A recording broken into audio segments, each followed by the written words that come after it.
Hello दोस्त, नमस्कार, good afternoon. स्वागत है एक बार फिर से आप सभी लोगों का। तो इस वीक की हमारी जो लाइन ग्राफ है, इससे पहले हमने पढ़ा टेबल ग्राफ, इस वीक हमने किया लाइन ग्राफ। अगले वीक में हम लोग और जैसे पाई चार्ट है या हमारा बार ग्राफ है या हमारा हिस्टोग्राम है, ठीक है, या मिक्स्ड ग्राफ है, इनको भी अगले 1-2 हफ्तों में कंप्लीट कर रहे होंगे। तो जल्दी से एक बार सारे साथी जुड़ेंगे। प्रिया, जय हिंद, बहुत बहुत स्वागत है आपका। ठीक है भाई, चलिए फटाफट से सभी साथी जुड़े। एक क्वेश्चन में आपको डाटा दिखा रखा है मैंने। इस क्वेश्चन में प्रोडक्शन और डिमांड का खेल कर रखा है सारा। इस प्रोडक्शन में दे रखा है डिमांड का, प्रोडक्शन और डिमांड का खेल दिखा रखा है हम लोगों को। तो उसके हिसाब से हम लोग इसका आंसर करेंगे, जो क्वेश्चन इसमें निकल के आने वाले हैं। तो पहले इस क्वेश्चन के डाटा को पढ़ लेते हैं बहुत सावधानी पूर्वक। दीपक नमस्ते। दिए गए ग्राफ में विभिन्न कंपनियों के मांग तथा उत्पादन को दर्शाया गया है। ग्राफ को ध्यान से पढ़कर प्रश्नों के उत्तर देना है। ये जो है units in lakh metric tons है। ठीक है भाई, नमस्ते गोविंद, अमृता, परमजीत, गुप्त, अनु चौरसिया, स्वागत है सभी प्यारे साथियों का। तो जल्दी से एक बार जुड़ेंगे सभी, ठीक है। तो ये क्वेश्चन है, जो ये ब्लू लाइन है, ये आप कहोगे कि सर प्रोडक्शन की लाइन है, यानी उत्पादन की लाइन है, और ये डिमांड की लाइन है। तो अगर मैं एक बार आपसे बोलूं, नीचे वाली जैसे ये नीचे है तो 1450 मीट्रिक टन का प्रोडक्शन हुआ, डिमांड थी 2100 मीट्रिक टन की। ऐसे फिर जब हम आगे बढ़े तो 3360 मीट्रिक टन का प्रोडक्शन हुआ, डिमांड थी 3150 की। फिर ऊपर देखोगे तो 3000 मीट्रिक टन ब्लू लाइन है प्रोडक्शन की और 2600 डिमांड है। फिर 4200 मीट्रिक टन का प्रोडक्शन है, 5000 डिमांड है। 3700 मीट्रिक टन का प्रोडक्शन है, 2800 डिमांड है। 4500 मीट्रिक टन का प्रोडक्शन है, 3300 डिमांड है। तो इस पे एक क्वेश्चन आप लोगों के सामने मैं रखता हूं, जहां थोड़ा भी डाउट हो वहां रुक जाना, मैं आपके कमेंट रिफ्रेश कर दूं और AC दूं चला।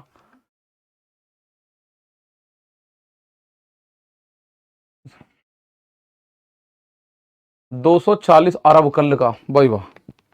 देखो, इन क्वेश्चंस के माध्यम से हम बात तो करोड़ों और अरबों में करने लगे हैं, है ना।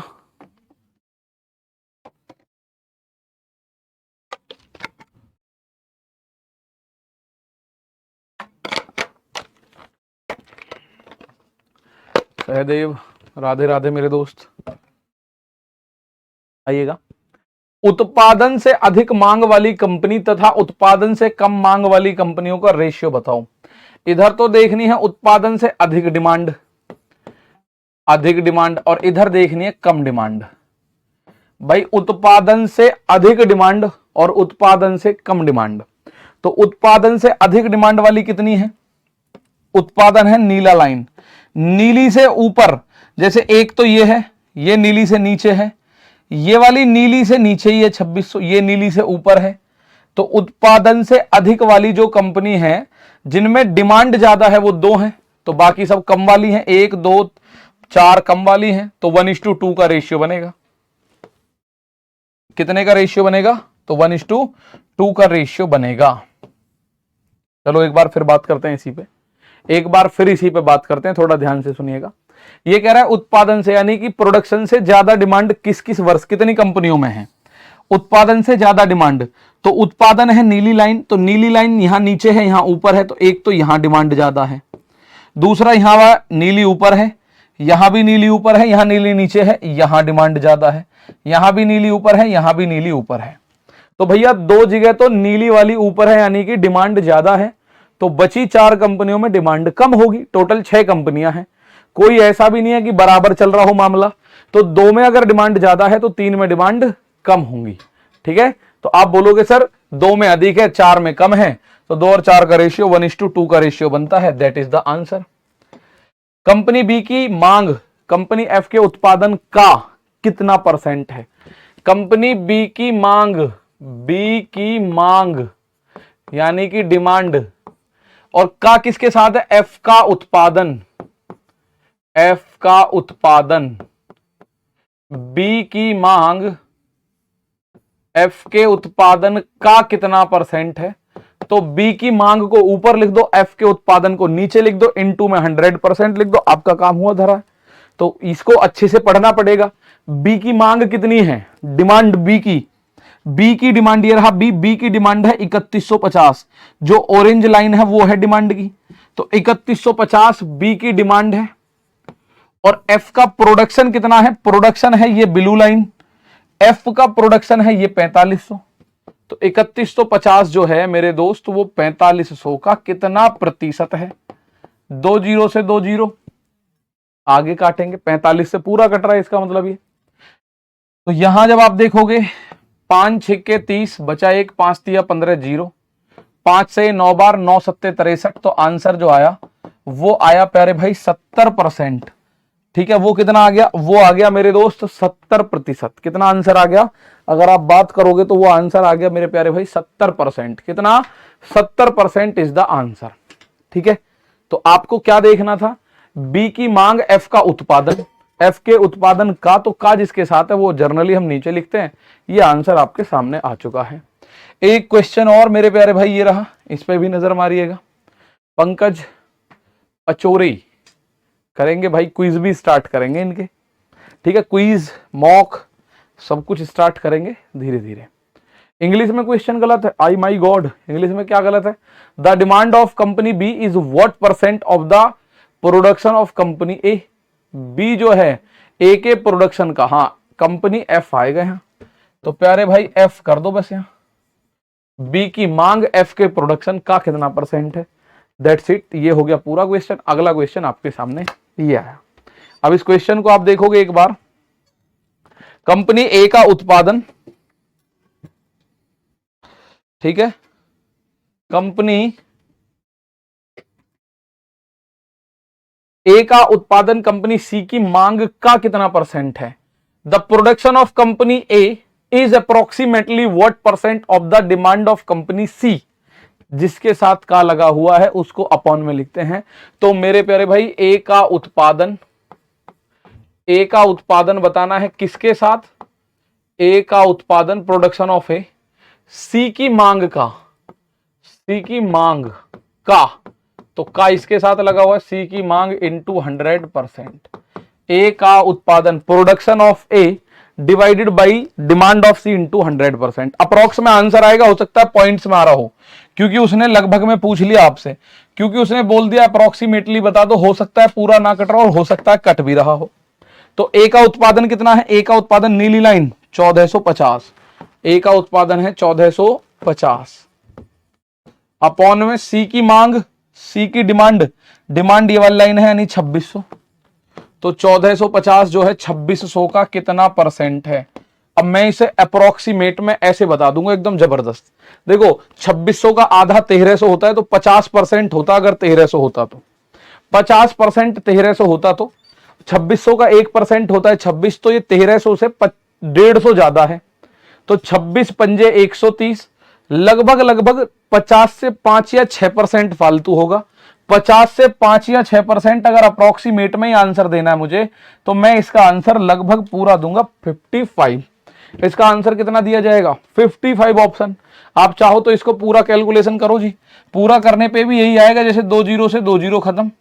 इसको हम लोग काटेंगे 2 से वो काटा जाएगा 725 बार, भाई 2 से 725 बार, 2 से 13 बार, 13 से इसे काटो, 13 × 39, 13 पंजे 65, बचा कितना 7, 75 हो गया, 13 पंजे 65, बचा 10, 91, भाई 100 कर लो, 13 सत्ते 91, तो लगभग में बात कर रहे हैं ना हम, तो 55.7। अब कायदे में तो 56 होना चाहिए, पर 56 ऑप्शन में नहीं है, तो अप्रोक्सीमेट राउंड फिगर अगर मैं करूं तो 55 पे गाड़ी को रोक दो, 55 पे गाड़ी को रोक दो।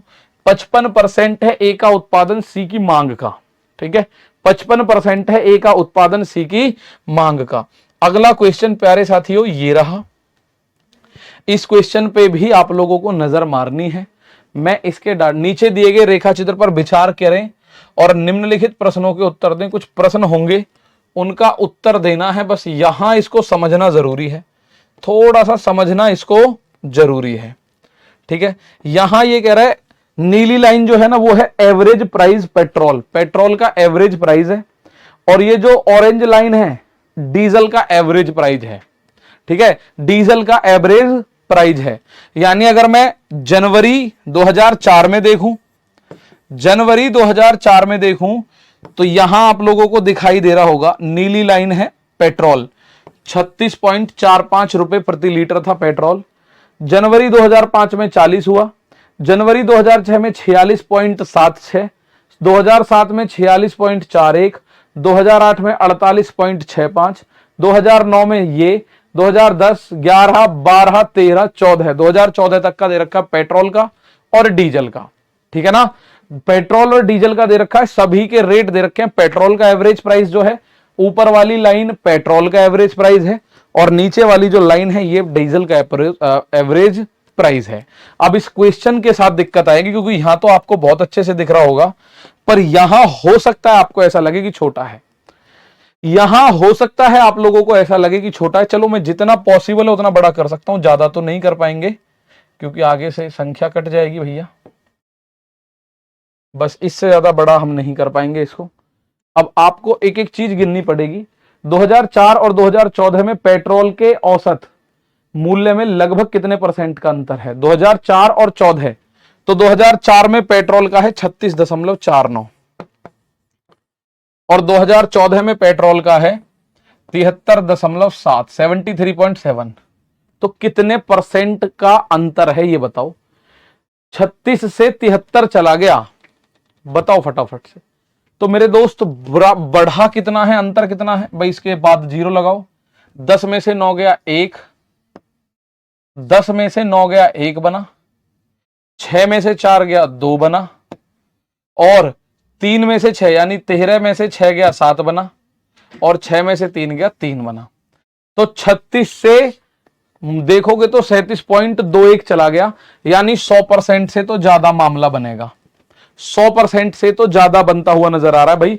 सुनो, 36.49 ही अपने आप में 100% है, तो ये जो वृद्धि हुई है ये तो 36 से 0.49 से भी ज्यादा है, तो ये वृद्धि तो अपने आप में 100% से भी ज्यादा है। तो आंसर 100% से तो कम होगा नहीं, कतई भी कम होगा नहीं, कतई भी। ठीक है, तो आप देखोगे परसेंटेज वृद्धि तो कितने की वृद्धि है? 37.21 की वृद्धि हुई। कहां से है? 36.49 से। इनटू में आपको करना है प्यारे साथी 100%। ठीक है, दोनों में दो दो अंकों के बाद दशमलव है, दशमलव हटा के एक तरफ को कर दो, हटा दिया हमने दशमलव। 7 2 9 3 11 12 नहीं कट रहा, 7 और 1 3 2 5 11 से भी नहीं कट रहा, 7 से 7 पंजे 35 बचा 2 7 21 बचा 1 नहीं कट रहा, तो ये तो कट ही नहीं रहा भैया। सबसे पहली बात तो ये देखो, तो मैं अप्रोक्सीमेट में अगर लेके भी जाऊं इसको, तो आप लोग एक बात देखो, यहां से इसको काटोगे एक बार गया, ठीक है, कितना बचेगा? 11 में से 9 गया 2 बचेगा और यहां पे बचेगा फिर 11 में से 4 गया 7 बचेगा। दशमलव लगा के मैं एक जीरो लगा लूं तो 720 में ना जाने की जीरो, एक और जीरो लगा लूं तो 36 दूनी 72 लगभग इतने पे जाएगा, इससे ज्यादा नहीं जाएगा भाई। 5 गुने तो नहीं जाएगा ये, 36 का 5 गुना 3600 का 5 गुना तो 6 पंजे 30, ये ऐसा होगा लगभग 18,000 के आसपास। ये तो 7200, तो 36 तो दूनी 7200, तो लगभग अगर मैं अप्रोक्स की बात करूं तो ये आएगा 102%, लगभग में ही है और ये लगभग में आएगा अप्रोक्सीमेटली। ठीक है, तो ये कितना परसेंट का इसमें हमें हाइक देखने को मिला 2004 से 2014 के बीच पेट्रोल के एवरेज प्राइस में? तो प्यारे भाई 102% का। कितने का? 102% का। ठीक है ना। चलो, यहां आप लोग एक बात समझ चुके हैं, उसने बोला 2004 और 14 में पेट्रोल के एवरेज प्राइस, ये सब एवरेज प्राइस दे रखे हैं भाई। लिख रहा है average price of petrol, average price of diesel, तो डीजल की तो हमें जरूरत ही नहीं पड़ रही, हमें एवरेज प्राइस ऑफ पेट्रोल देखना था। तो एवरेज प्राइस ऑफ पेट्रोल 2004 में 3649 और वहां 73.7 है। कितना परसेंट बढ़ा? परसेंट से पहले संख्या में देख लो, ये बढ़ा 37.21, तो 37.21 ऊपर नीचे लिखोगे 36.49 इंटू 100%, तो अप्रोक्सीमेटली 2% बढ़ा। ठीक है, अप्रोक्सीमेटली 2% यानी 102% हो गया वो।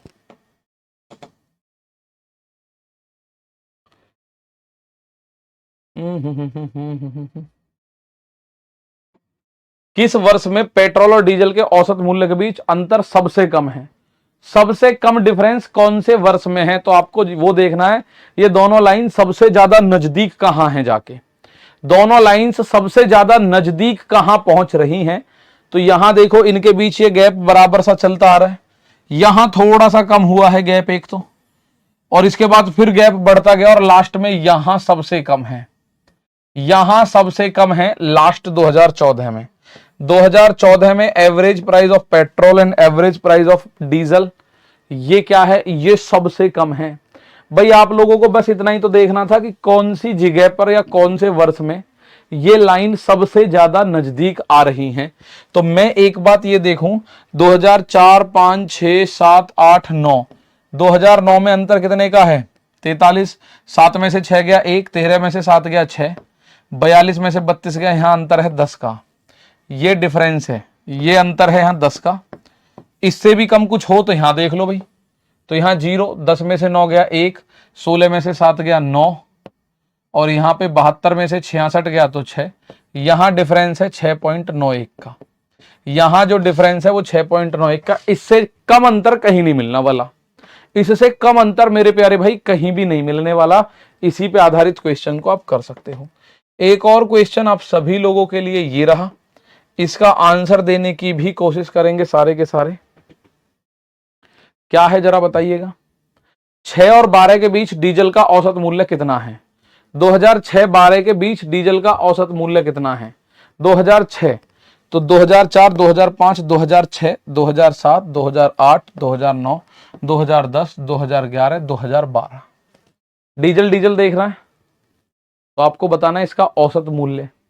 2006 और 12 के बीच डीजल का औसत, ये ऑलरेडी औसत है तो औसत का भी औसत पूछ लिया हमसे कि भाई ये एवरेज प्राइस तो अपने आप में पहले ही है, इस एवरेज का भी एवरेज बताओ। तो औसत निकालना आपको आना चाहिए। औसत होता है पदों का योग बटे पदों की संख्या। तो कितने वर्ष हो जाएंगे 1, 2, 3, 4, 5, 6, 7। अब आप बोलोगे 2006 से 12 के बीच डीजल का औसत, तो यार 6 से 12 what is the average of diesel price over the years 2006 से 12। तो आप बोलोगे सर 2006 से 12 के बीच में तो 6 ही साल आने चाहिए। भाई 6 और 12 दोनों ऐड कर लेंगे तो आप बोलोगे 7, ठीक है ना। ग्राफ देखकर आंसर चेक कर दो ना, ग्राफ देखकर आंसर चेक कर दो, ग्राफ देखकर आंसर चेक कर दो। आंसर कैसे चेक कर दे भाई, चलो ऑप्शन के हिसाब से देखना चाहते हैं आप।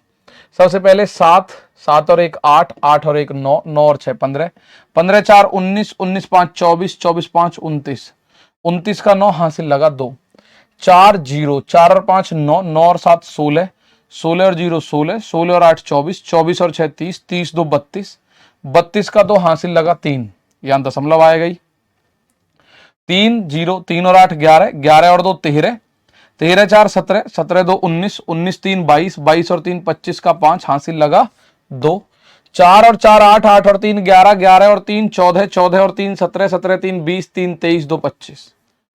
भैया रे एवरेज आएगा आपका 255, 255.29। अगर एवरेज की बात करोगे तो पदों का योग बटे पदों की संख्या 255.29। 7 का पहाड़ा इसमें पढ़ दो, 7 21 बचा 4 ये हो गया 45, 7 6 42 बचा 3 ये 32 हो गया, 7 चौक 28 बचा 4 7 7 49, 46.47 के आसपास पहुंच गए। तो सॉरी 36.47 के आसपास, और एग्जैक्टली 36.47 आ रहा है, आसपास तो छोड़ो 36.47 आपका आ रहा है। सर 2013 को क्यों काउंट कर रहे हो? 2013 काउंट नहीं करना बेटा जी, ये आपको लग रहा है कि 2013 का ये है ना, ये लिखने में दिक्कत आ रही है मेरे भाई। 2013 का ये रहा, 2014 का ये रहा, इसलिए मैंने खुद लिखा था ऐसे नाम से पूरा। 2006 ये है, 2006 ये 7 है, ये 8 है, ये 9 है, ये 10 है, ये 11 है और ये 12 है। तो 2012 का इस तरह से हमें 12 तक लेना है। ये देखने में लग रहा होगा 2013, क्योंकि जगह कम है भाई, एक्सपेंड करके लिख नहीं सकते इसको बहुत ज्यादा से हम। तो 2012 तक मैंने इसलिए पहले उसको मार्क कर लिया था, ठीक है। 2006 और 2012 क्यों है, बिटवीन दिया है, 2012 से 16 के बीच डीजल का औसत एवरेज उत्पादन बताना है। तो भाई 2012 और 6 भी लेना होगा, इस अवधि का बताना है, बीच मतलब अवधि का। What is the average of diesel price over the years, मतलब इन सालों के दौरान, इन वर्षों के दौरान, ठीक है। 6 और 12 दोनों लेंगे। अब एक क्वेश्चन आपके सामने ये आ गया, नीचे दिया गया लाइन ग्राफ 1995 से लेकर 2000 की अवधि के दौरान एक कंपनी द्वारा कमाए गए सालाना प्रतिशत मुनाफे को दिखाता है। परसेंटेज प्रॉफिट क्या है? इनकम का एक्सपेंडिचर मतलब खर्चा बटे income expenditure upon expenditure into 100%। सालों में कंपनी द्वारा कमाया गया प्रतिशत लाभ 1995 में 40%, 1996 में 55%, 1997 में 45%, 1998 में 65%, 70 और 60। ये परसेंटेज है भाई, उसके द्वारा कमाया गया। ठीक है, उनके द्वारा कमाया गया है। कभी सर कभी कभी केवल 2 आता है। प्यारे भाई, अगर वो ये बोलेगा कि 2006 और 2012 का एवरेज बताओ, तो 2006 और 12 उठाना बस। ठीक है, 2006 और 2012 उठाना। अगर वो कह रहा है 2006 और 12 के बीच का बताना है, तो 6 से और 12 तक का लेना पड़ेगा, उसमें भाग करना पड़ेगा 7 का। ठीक है, 6 और 12 के बीच क्यू काउंट है, बिटवीन दिया है। बिटवीन दिया है, कहां दिया है बिटवीन? इंग्लिश में बिटवीन पे तो वैसे भी नहीं है। What is the average of price diesel price over the years 2006 to 2012? 2006 से 12 तक बोलो जाएगा, मतलब वो ठीक है कि बीच का मतलब इस अवधि का 2006 से 12 तक की अवधि का बताना है हमें। बीच का मतलब ये है। ठीक है ना सर, 2012 और 6 को ऐड करके 2 से डिवाइड कर देंगे तब भी आंसर आ जाएगा? ना ना ना, वो तब आता जब इनके बीच में गैप समान होता। अगर इन सब के बीच में गैप बराबर होता ना, तो हम 6 और 12 को जोड़ के आधा कर देते तो भी आंसर आता, लेकिन अभी नहीं आएगा। ठीक है, लेकिन अभी नहीं आएगा। अब मैं इस क्वेश्चन की बात कर रहा हूं। यहां पे दे रखा है सालों में कंपनी द्वारा कमाया गया प्रतिशत मुनाफा, ये परसेंटेज दे रखा है। और यहां जो परसेंटेज प्रॉफिट निकाला गया है वो कैसे निकाला गया है? लाभ प्रतिशत निकालने का मतलब है इनकम एक्सपेंडिचर मतलब आय का लाभ अपॉन खर्च।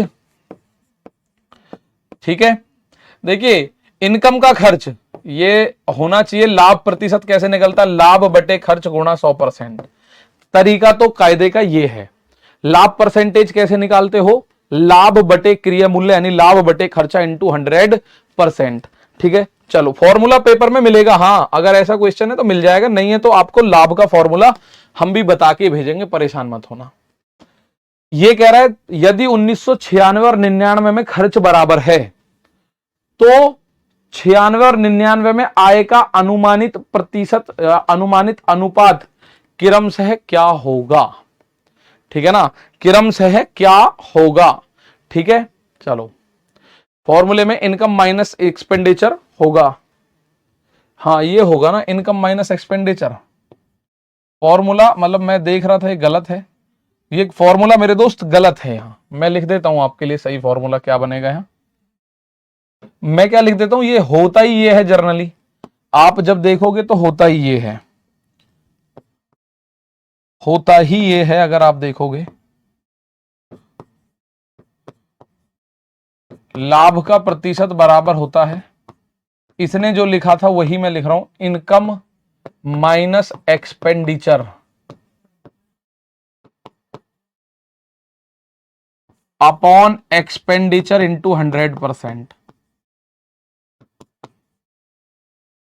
ये होगा, जो इसने लिखा था वो गलत है।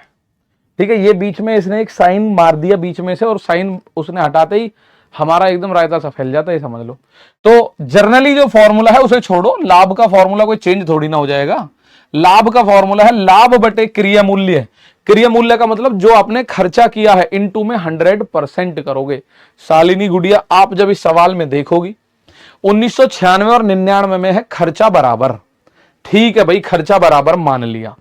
तो आप एक बात बताइएगा, 96 और 99 में आय। अब आपको सबसे बड़ी दिक्कत यहां आएगी, आय जो है ना, आय ये सेल को मानते हैं। आय ये किसको मानते हैं? सेल को। आय यानी सेल, सेल मतलब खर्चा प्लस लाभ को ये इनकम आय मानते हैं। खर्चा प्लस लाभ को ये आय मानते हैं। और एक बात ध्यान रखना, एक शब्द और इसने दे दिया, अनुमानित अनुपात बताना है। अनुमानित अनुपात का मतलब है अप्रोक्सीमेट रेशियो। हो सकता है एग्जैक्ट हमें मिले ही ना, ऐसा भी हो सकता है एग्जैक्ट हमें मिले ही ना, अप्रोक्सीमेट बताना है हमें। अनुमानित लाभ का मतलब आप समझ जाओ, अनुमानित लाभ का मतलब क्या होगा भाई? अनुमानित लाभ का मतलब होगा अप्रोक्सीमेट रेशियो। ठीक है, अप्रोक्सीमेट रेशियो, ठीक है। तो अनुमानित लाभ बताएंगे, अप्रोक्सीमेट रेशियो बताना है, अनुमानित अनुपात। 1996 और 99 में खर्चा बराबर है, तो 96 का खर्चा और 99 का खर्चा बराबर है। दूसरी ओर कह रहा है 96 और 99 में आय का रेशियो बताओ। तो प्यारे दोस्त सेल क्या होती है, सेल देखो 1999 में या 96 और 99, 96 और 99 इनका खर्च बराबर है, यानी कि कॉस्ट प्राइस इनका बराबर है दोनों का। मान लो कॉस्ट प्राइस माना खर्च कितना है, खर्चा x मान लो, खर्चा हम मान लेते हैं इनका x रुपए, x मानो 100% मान लेते हैं हम, तो हम जर्नली क्या मान लेते हैं 100% मान लेते हैं मेरे प्यारे भाई, 100%। ठीक है, आप एक बात मेरी ध्यान से सुनना भाई, अब मेरी बात ध्यान से सुनना। 1996 में अगर मैं इसकी आय मतलब खर्चा 100% मानूं तो आय कितनी होगी, ये उसका प्रॉफिट है तो आय होगी 155%। मानते हो कि नहीं? आय कितनी होगी भाई, खर्चा बराबर होने का मतलब है कॉस्ट प्राइस बराबर है, क्रय मूल्य बराबर है 96 और 99 में, खर्च बराबर होने का मतलब है क्रय मूल्य। तो मैं अगर इसका क्रय मूल्य 100% मानूं, 55% ये इसका लाभ हुआ है, तो कुल मिला के इसका जो आय हुई है, जो इसकी आय हुई है 1996 में, वो आप बोलोगे सर 155% हुई है। 1999 की बात करूं तो ये भी 100 मान लो, और 70% का लाभ, तो ये 170 हुई है। ये 170% हुई है। आप जानते हैं सर परसेंटेज से परसेंटेज खत्म, 5 से इसे काटोगे आप तो 5 से काटा, 5 तिया 15, 5 एकम 5, 5 तिया 15, 5 चौक 20, 31 34 आ रहा है। कितना रेशियो आ रहा है मेरे दोस्त, 31 34। कितना रेशियो बन रहा है, 31 34। तो बराबर तो बन नहीं रहा, ना बन रहा जी बराबर। अब आगे इसमें अगर मैं बात करूं, 31 34 अप्रोक्सीमेट में है, हमें अप्रोक्सीमेट में बताना है भाई। तो मैं अगर 31 34 की बात करूं, 31 मतलब 34 का भाग देना है 31 में, ना जाने की 0, दशमलव लगा के यहां 0 कर लो। 34 के पहाड़े को अगर मैं 5 बार पढ़ दूं तो 170, तो 34 के पहाड़े को 10 बार 140, 9 बार कर दो, 9 बार करोगे, 9 चौक 36 का 6, हासिल लगा 3, 9 तिया 27 और 3 30, कितना बचा, 4 बचा, दशमलव लग चुका है, 0 उतारो, बचा 1। तो 0.91 इनमें से किस रेशियो में बन रहा है, जरा वो चेक करके बताओ। 0.9, 0.9 के आसपास कौन सा रेशियो है भाई, ये 2/3 है, तो इसको आप देखोगे ये बनेगा 0.6 के आसपास। ये 13/14 है, तो इसे आप देखोगे, ना जाने की 0 130 बना, 14 निम्मा 126, 14 निम्मा 126, 14 निम्मा 126, बचा कितना, 4, उतारी 0, 14 तिया या 14 दूनी 28, 0.92 के आसपास, ये बनेगा 0.9। तो 13 14 का रेशियो बनेगा भाई, ये एग्जैक्टली 0.9 बन रहा है। और मैं अगर आपसे बात करूं तो मेरा बन रहा है 0.92 के आसपास। भाई एग्जैक्टली अगर बात करोगे तो क्या बन रहा है, ये आंसर की बात करो भैया अप्रोक्सीमेटली, देखो लास्ट में घुमा दिया, सारा कुछ हल्का दे के हमें लास्ट में घुमाने की कोशिश करी गई है, बस ये समझ लो, सब कुछ हल्का दे के हमें लास्ट में घुमाया गया। जरा देख लो कैसे कैसे। सर 13/14 का मतलब है 13 में भाग देना है 14 का, ना जाने की 0, दशमलव लगा के 0 बढ़ाओ, 14 निम्मा 126, बचेगा कितना, 4, 0 लगाओ, 14 दूनी 28, बचेगा कितना, 12, 14 अट्ठे 128 ना, 14 अट्ठे 112, 14 अट्ठे 112, ये कितना बचा, फिर 8 बचा, उतारी 0, 14 चौका 56, 14 पंजे 70, मतलब ये इतना बना। 0.9 से तो ज्यादा बना, 0.9 से तो ज्यादा बना, ठीक है ना, 0.9 से तो ज्यादा बना। अब मैं अगर यहां आप लोगों के हिसाब से काम करूं, 34 का भाग 31 में दूं तो ना जाने की 0, दशमलव लगा के 0 बढ़ा लो, 34 निम्मा 9 चौक 36 का 6, 9 तिया 27 और 3 30, दशमलव लगा के 4 बचा, उतारी 0, तो 34 एकम 34, अब कितना बचा, 6, उतारी फिर 0, 34 एकम 34, कितना बचा, आप बोलोगे सर जी ये जो बच रहा है ना, ये कितना बच रहा है, 6, और 5 में से 2 गया, 3 गया 2, ये 0। 34 के पहाड़े में अगर आप देखोगे तो ये लगभग 7 बार, तो 0.91, 0.91 नजदीक किसके बाहर गया, किसके पास गया? ऑप्शन डी भी तो हो सकता है अप्रोक्सीमेट में, तो भाई ऑप्शन डी भी हो सकता है। बस ऑप्शन डी मैं इसलिए नहीं ले रहा हूं क्योंकि ऑप्शन डी का एग्जैक्ट मान जो आ गया ना वो 9/10 अगर मैं करूं तो एग्जैक्टली 0.9 आ गया, कट गया ये। मैं बस ये देख रहा हूं ये कट नहीं रहा, ये बढ़ता जा रहा है, वो भी बढ़ता जा रहा है। होने को तो दोनों ही आंसर हो सकते हैं अगर मैं ऐसी बात करूं तो, ठीक है, होने को तो दोनों ही आंसर है। ये कह रहा है 0.91, वो कह रहा है 0.90, वो कह रहा है 0.92। मैं किधर की तरफ जाऊं, मैं किधर की तरफ जाऊं? फंस गए यहां तो हम इसकी तरफ चले जाते हैं क्योंकि ये तो एग्जैक्ट वैल्यू फंस गई यहां के, मतलब रुक गया, टर्मिनेटिंग डेसिमल बन गया 0.90। पर हाँ क्वेश्चन बड़ा मजेदार था। हालांकि एक बच्चा कह रहा है हमने तो ऐसा पहली बार देखा, ऐसा भी होता है। देखो ऐसा खेल हो गया इसमें। अब हमारा जो बिल्कुल सटीक आंसर आ रहा है ना प्यारे भाई 31-34 आ रहा था, 31-34, लेकिन इसने 31-34 को एकदम एक तरफ रख दिया, बिल्कुल ठीक है, एक तरफ रख दिया, ठीक है ना, बहुत बढ़िया। तो यहां हम लोग देखेंगे, इनमें अब हम चेक करेंगे भाग देके 0.9117 ऐसे किस में आ रहा है, तो इसमें आ रहा है 0.9285 ऐसे करके, ये 0.9 पे आके स्थिर हो गया, ठीक है ना। चलो ये 0.9 पे आके स्थिर हो गया। ये दोस्त ये जो खर्च बराबर इसने बोला है ना, खर्चा बराबर है, तो ये बात आप समझ लेना कि ये सीपी बराबर है, कॉस्ट प्राइस बराबर है। ये खर्चा बराबर नहीं, इसने कॉस्ट प्राइस बराबर बोला है इनडायरेक्टली, यानी दोनों की वैल्यू 100-100% मान लो, दोनों की वैल्यू 100-100% मान लो। तो ये 155 का लाभ हुआ, 155 हो गया। भाई ये प्रॉफिट ही तो है, साफ साफ दे रखा है ना, ये प्रॉफिट है। एक और क्वेश्चन देखते हैं, जरा देखो नजर घुमा के इस क्वेश्चन का आंसर, इस क्वेश्चन का आंसर देखो। If the income of in 1998 was 264 crores, what was the expenditure in 1998? बताओ भैया, ये वाला क्वेश्चन आप लोगों को आंसर में बताना है। ये क्वेश्चन कह रहा 1998 में आय का मतलब है टोटल सेल। अगर 264 करोड़ है तो खर्चा यानी कि कॉस्ट प्राइस कितना था, ठीक है ना, कॉस्ट प्राइस कितना था प्यारे दोस्त। तो 1998 के पास हम गए, ये है 95, ये है 96, ये है 97, ये है 98, ये लिखा हुआ है भाई, ना दिख रहा हो तो 65% का लाभ। तो इसका अगर मैं खर्चा मतलब इसका मैं खर्चे की बात करूं या कॉस्ट प्राइस की बात करूं तो वो तो 100% होता है। 100 और 65 यानी ये बनेगा 165% का मान 264 दे रखा है। अब आपको 165 का मान 264 दे रखा है, 100 का मान बताना है, ठीक है, 100 का मान बताना है। भाई मेरे एक बात बताओ, इसको लाभ हो रहा है 65%, कॉस्ट प्राइस हर किसी का अपने आप में 100 होता है, तो 1998 वाले का भी अपने आप में 100 ही होगा। 100% उसका प्रॉफिट या खर्चा कह दो और 65% का वो लाभ ले रहा है, तो 165% उसकी आय हो गई, टोटल आय यानी कि सेल। तो 165% का मान कितना हुआ, 264 करोड़, ठीक है। तो 1% का मान कितना होगा, 264 भाग 165 करोड़, ठीक है।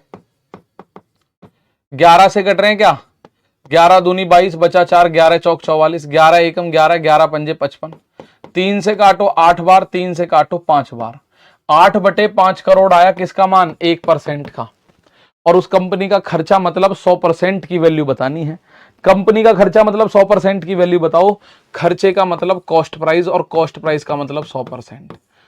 खर्चे का मतलब 100%, तो 1 का मान है 8/5, 100 के लिए 100 की गुणा करो, 5 से 20 बार कटेगा, 20 8 160। इसका मतलब है 160 करोड़ उसका खर्चा था, कमाए कितने उसने, 160 करोड़ खर्चा था, कमा लिए 264 करोड़, यानी 104 करोड़ रुपए का नेट प्रॉफिट उसने अर्न कर लिया, ठीक है। 160 करोड़ का नेट प्रॉफिट अर्न कर लिया। प्यारे दोस्त ये आप सोचेंगे 100% कहां से आया, कोई भी वस्तु इस दुनिया में है उसका कॉस्ट प्राइस अपने आप में 100% है। इस पेन की कीमत अगर 500 है तो 100 इसके लिए 100% 500 रुपए। इस बोर्ड की कीमत अगर 2 लाख है तो इसके लिए 100% 2 लाख रुपए, ठीक है। इस जर्सी की कीमत अगर 300 रुपए है तो 100% का मान 300 रुपए। मतलब हर किसी का कॉस्ट प्राइस अपने आप में 300 है और उसी कॉस्ट प्राइस के आधार पर प्रॉफिट या लॉस होता है। भाई अगर इसकी कीमत 100 रुपए है और 20% का लाभ है तो 20 रुपया का लाभ हुआ। और इसकी कीमत अगर 2 लाख है और मैं 10% का लाभ ले लूं तो 2 लाख का 10% होगा 20,000। इस पे 20%, 100 का 20% केवल 20 रुपए और 2 लाख का 10% 20,000 रुपए। तो ये बात आपको समझनी है कि भैया हर किसी वस्तु की वैल्यू अपने आप में 100% है। ठीक है, चलिएगा एक और क्वेश्चन की तरफ देखो। किस वर्ष में खर्च न्यूनतम है? अब ये पूछ रहा है, क्या फुद्दा सा क्वेश्चन है, फुद्दू सा एक क्वेश्चन पूछा इसने कि कौन सा ऐसा साल है जिसमें उसका कॉस्ट प्राइस सबसे कम है। अब एक इस डाटा पे कॉस्ट प्राइस कौन निकाल के दे देगा भी इसे? छोटी सी बात।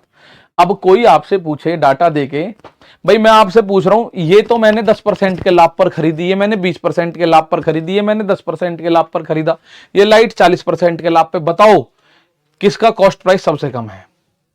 अब आप बोलोगे यार कॉस्ट प्राइस कैसे बता दे सर हम? भाई हमें तो कुछ नहीं पता ना, आप लाभ परसेंटेज में बता रहे हो, ये हमें परसेंटेज के लाभ पता है। तो परसेंटेज में लाभ बता के सर आप कैसे इस तरह से हमसे पूछोगे, हम कैसे बता पाएंगे इस बात को? बिल्कुल सही बात है, हम इसको नहीं बता सकते।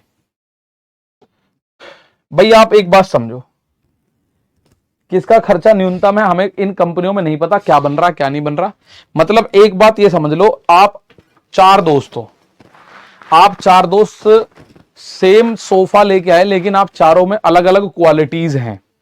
आप चारों, एक बहुत अच्छे से बार्गेनिंग करता है, एक तो मतलब फैल जाता है। अगर दुकानदार कह रहा है 1500 रुपए का है ये चीज या 15,000 का सोफा, तो वो ये कहेगा 2,500 रुपए दूंगा। एक ऐसा है कि 15,000 बोला तो उसने कह दी यार कोई बात नहीं, तुम 1,000 कम ले लो, 14 ले लो।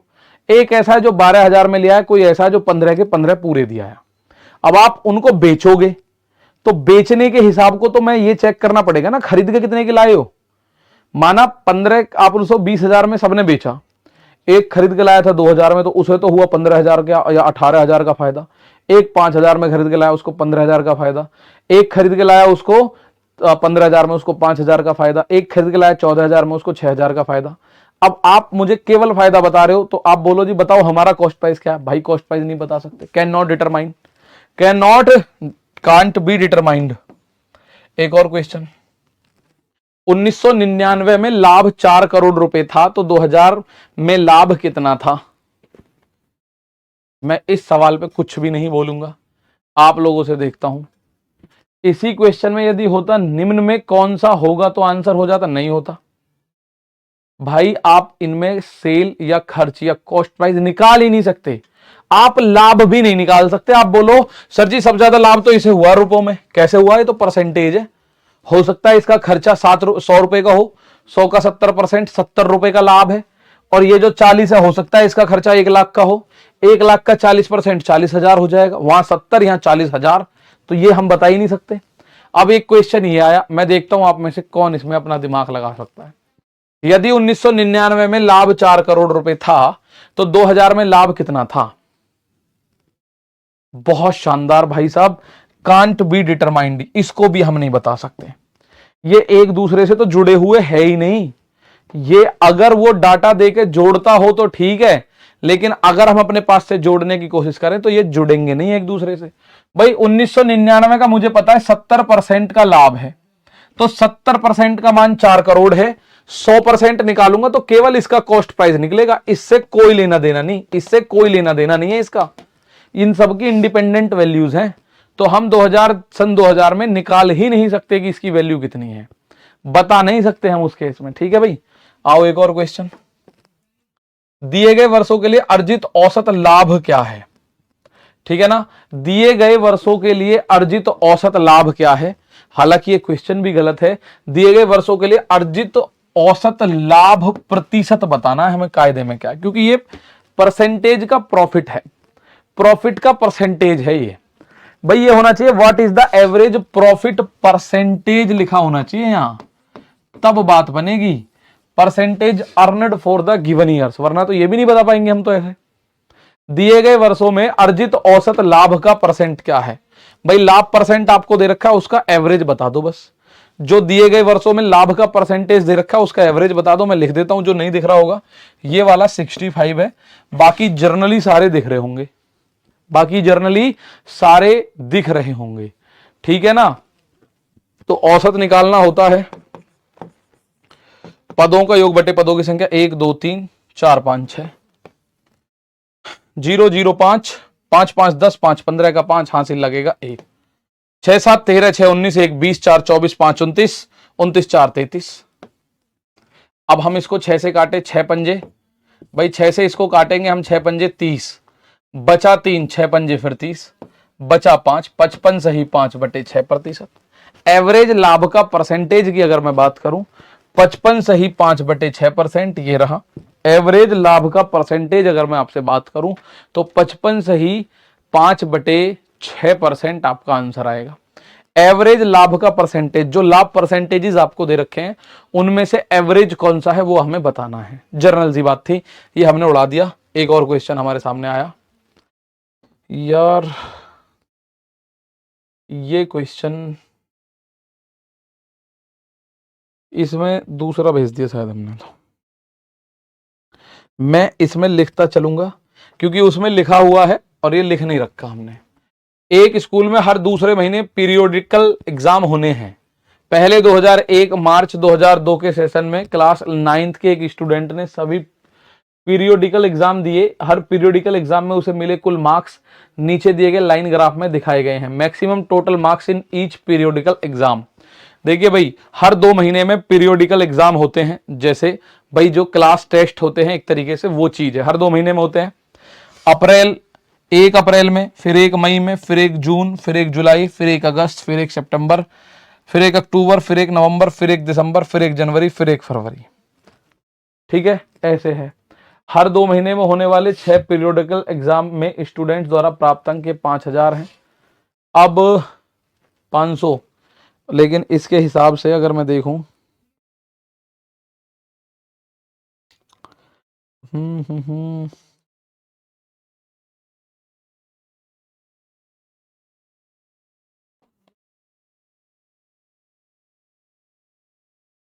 अप्रैल जून अगस्त,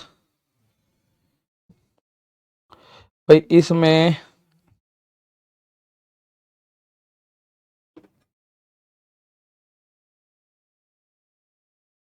वो खुल रही है, व्हाट्सएप खुल रहा है।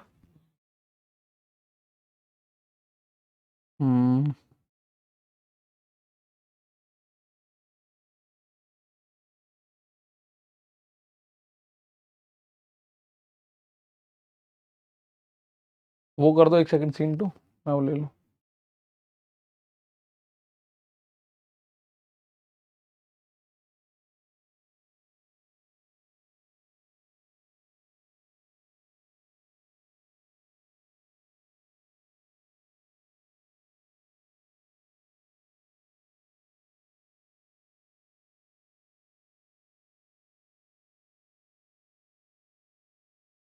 देखो ये है डाटा, असली डाटा ये है, ठीक है ना।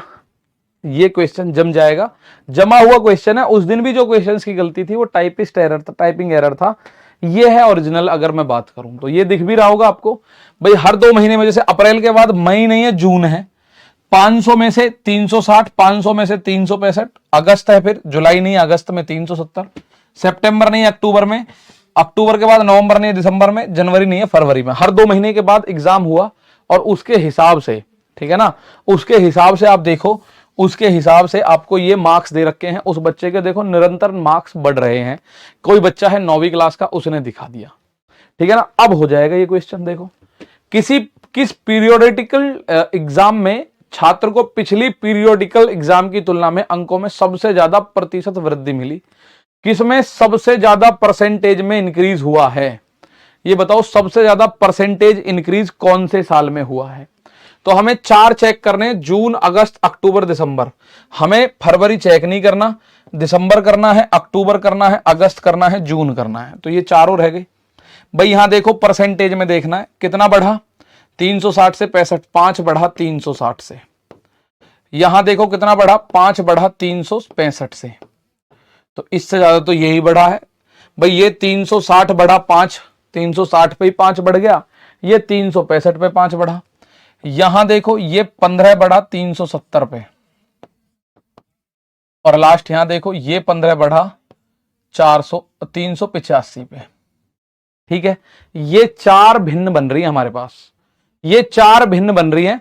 तो हमें बताना है इनमें सबसे बड़ी भिन्न कौन सी है, विच इज द बिगेस्ट या लार्जेस्ट फ्रैक्शन। तो यहां अगर आप लोग देखो सबसे बड़ी फ्रैक्शन की अगर मैं बात करूं तो प्यारे दोस्त यहां ऊपर 15 है ना, तो ऊपर नीचे यहां 3 3 की गुणा कर दो, इन्हें भी 15 बना लो ऊपर नीचे, तो ये हो जाएगा 15 अपॉन में 36 दिया 108 1080, ये हो जाएगा 15 अपॉन में 3 पंजे 15 का 5 36 दिया 108, ये हो जाएगा 15/370 और ये हो जाएगा 15/385। अब इसमें सबसे बड़ा कौन सा है, तो ऊपर अगर नीचे सेम होता है तो ऊपर जो बड़ा दिख रहा है वो बड़ा होता है। अगर कल को देखो ऐसा दिखा लिखे ना आपको 8/4 9/4 10/4 11/4, अगर ऐसा लिखा दिख रहा है यानी नीचे की संख्या समान है, तो मेरे दोस्त जो बड़ा है वो बड़ा ही है वास्तव में, 11 सबसे बड़ा, ये सबसे बड़ा है। लेकिन अगर मैं इसका उल्टा कर दूं ये मैं करूं 4/11 4/13 4/16 4/17, इनमें सबसे बड़ा पता है कौन सा होगा, जो आपको देखने में सबसे छोटा लग रहा है, जो 11 वाला है, ये सबसे बड़ा होगा। अगर नीचे समान संख्या है तो ऊपर जो बड़ा है वो बड़ा, जो छोटा है छोटा, लेकिन अगर ऊपर संख्याएं समान है तो जो नीचे बड़ा दिख रहा है वो छोटा होगा। इनमें सबसे बड़ा कौन सा होगा, ये सबसे छोटा नजर आ रहा है मुझे 370 नीचे वालों में। तो 370 कहां से आ रहा है, इस पे से 385 पे से, यानी कि ये आप देखो 1 2 3 1 2 3, तो ये जाके अक्टूबर आ रहा है। अक्टूबर में सबसे ज्यादा वृद्धि हुई है, अक्टूबर में मेरे प्यारे भाई सबसे ज्यादा वृद्धि आपको देखने को मिलेगी। किसमें, अक्टूबर में सबसे ज्यादा वृद्धि अक्टूबर में होगी। सर ऑप्शन कैसे सिलेक्ट करें ऐसे क्वेश्चन में, ये दे तो रखा है, एग्जैक्टली आंसर आएगा। अक्टूबर हो गया भाई, ये तो है, ये तो किसका है, ये तो है जून का, ये जुलाई का, जुलाई नहीं है अगस्त, ये अगस्त का है, ये अक्टूबर का है और ये दिसंबर का है। तो ये अक्टूबर वाला ही तो सबसे बड़ा है, 3/15/370, यही हमारा आंसर होगा। ठीक है, चलो भाई एक क्वेश्चन ये रहा, इसको आप खुद से करेंगे होमवर्क में, सोमवार में हम मिलेंगे तो ये क्वेश्चन तो पूरा करेंगे, लेकिन अगला टाइप लेके आएंगे आपके सामने। ठीक है भाई, तो आज के लिए प्यारे साथियों इतना ही है, मुलाकात करेंगे कल, तब तक के लिए नमस्कार, थैंक यू, जय हिंद, जय भारत।